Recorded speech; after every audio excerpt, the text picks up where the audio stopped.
Les scandales du Maroc en lien avec les affaires de corruption défrayent la chronique. Mauvais élève en la matière, le pays s'enlise dans une série de dossiers qui l'isolent de plus en plus du reste du monde sur l'échiquier géopolitique international. Après les nombreuses affaires qui ont éclaboussé l'appareil diplomatique du royaume dans le cadre de ses inlassables mais vains efforts visant à acheter des voiles internationales pour maintenir le Sahara occidental fort quant à lui de ses nombreuses victoires diplomatiques sous le joug de l'occupation.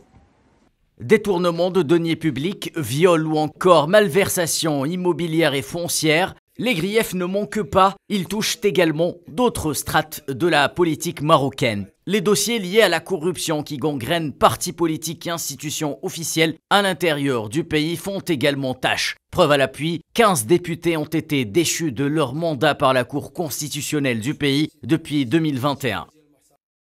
Maire, président de région, membre de conseil préfectoral, plusieurs affaires ont éclaté ces dernières semaines en contre-champ de celles dites du Malien, liant le président du Wydad de Casablanca et député de la majorité à l'un des plus grands trafiquants de drogue du Sahel.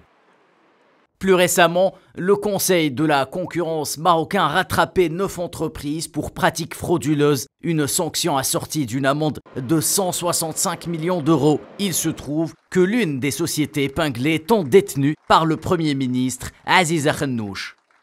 Un aveu d'échec qui retentit dans le monde entier, à tel point que le roi appelle à la mise en place de garde-fous juridiques pour la moralisation de la vie politique, mais dans un laps de temps de 24 mois. En attendant, l'image du pays reste fortement dégradée, notamment à la suite des révélations du scandale Marocgate, impliquant entre autres plusieurs députés européens.